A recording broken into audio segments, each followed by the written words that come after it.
In this video, I'm going to show you the best practices for assembling and disassembling your saxophone.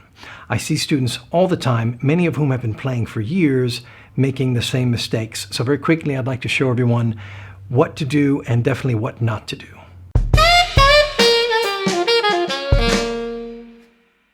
Very important to start off by keeping your saxophone on a flat surface such as a table or the top of the piano. Avoid using chairs or surfaces that are not flat or could potentially fall.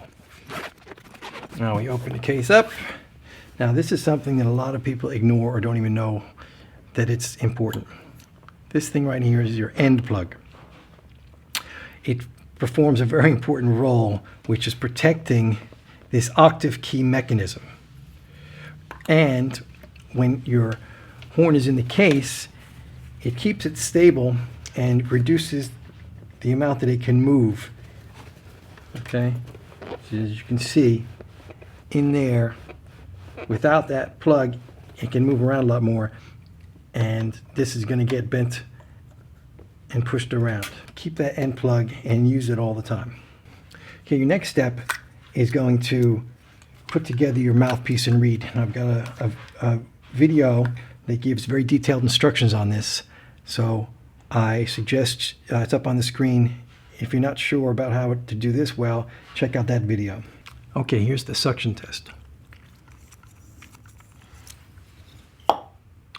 What I do is basically put the open end of the mouthpiece in the palm of my hand to create a seal, and then I suck the air out and then wait for the pop. If you don't get that pop after a couple seconds, you probably don't have a good seal on your reed, and it's not going to play well. Once your reed and mouthpiece are put together, we're going to put the mouthpiece on your neck. Occasionally you want to apply cork grease, not every time. Once a week, once every 2 weeks, depends.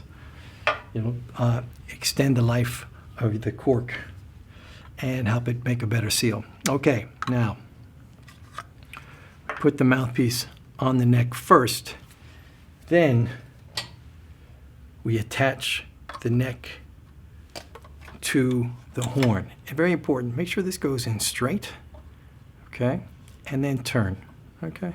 Should go nice and easy. Tighten up the screw. Now attach the hook to the neck strap ring. You want to make sure the saxophone comes to you. This we don't want. Lift the neck strap up, bring it up to you. This, it's only coming up to my middle of my chin here, a little higher. We want your top teeth to come right up to the top of the mouthpiece without having to put our head down. We don't want this. We don't want this. We want our head nice and straight. Now another thing before we get started playing, this is really important. Check your horn for some stuck pads. Very common to have your G sharp key stick. That's this one right here. So I usually just stick my finger in there and just lift up that key. Same with your C sharp. This one can commonly stick, so check it before you play. I can't tell you how many times I've pulled my horn out, started playing a gig, and I had to play a G sharp or something, and that pad stuck and I got a G natural. Doesn't sound good. If you're going to take a break from practicing but not put your horn away for the day, always put the mouthpiece cap back on top. This keeps your reed from drying out too fast, which is just going to play better when you pick the horn back up to play. And it also protects it if you're on a gig or something and somebody walks by, or if you're at rehearsal, somebody could easily damage your reed without you even seeing it. When I play a set, I take that off, put it in my pocket, I play. As soon as the set's over, as I'm walking off the stage, put that back. One very common mistake that people make is when they put their horn down, they put it on this side. I guess they think there's less keys, so it makes more sense to put it on that side. But as you can see, it's lying on your left hand pinky table, which is really bad, and it doesn't lie flat. Always put your horn down on this side. Okay?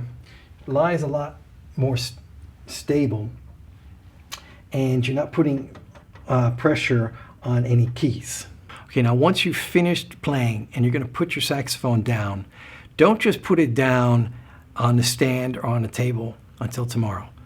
You're going to put it back in the case and you need to clean it out. This is really important, and most saxophone players do not do this. Clean out your horn with a swab, and that's going to increase the life of your pads. It's going to make it a lot cleaner. It's better for your hygiene. It's going to keep your case from getting smelly because of all the moisture that gets left in.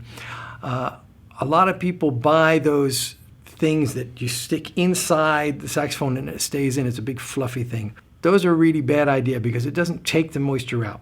You really want to get a good swab that pulls through and removes all the moisture and anything else that's in the saxophone. And you also have to swab out your neck and the mouthpiece every time you play. Okay, we're going to take off our reed, put it back in its reed case. Now, very important, we're going to take our swab, pull the swab through our mouthpiece. Make sure you do this every time, and then wipe off the exterior. Now, put our mouthpiece back in the cap, put that away. Now we take our neck and with the same thing, we pull our swab through the neck. Make sure we get all the moisture out. You could do that more than once if you need to. And this is very important. You need to wipe off this tenon. Make sure there's no dirt or moisture or anything on that. That needs to always stay very clean. And then I put that away. I'm done with this swab. I put that away. I take out my other swab, my body swab. I take the saxophone and we pass the swab through it. Put the weighted end into the bell. Sometimes people always want to do it the other way around. That's not right. Put the weighted end in the bell. Hold it upside down until it comes out the other end, and then pull through. I usually do this depending on how much I've been playing. I usually do this at least 2 times, sometimes 3 times. Now, replace the end plug. Very important. Put your horn away. Put that away in the case. Now, here's the case and zip it up. One time, I put my horn away. I don't know what I was doing. I was in a rush. I forgot to zip the case. Picked up the case to run off to rehearsal or something. Horn fell out, landed on the floor. Don't make that mistake. If you found this video helpful, please click the like button and subscribe for more videos like this one. Head over to BetterSax.com for even more great saxophone learning resources.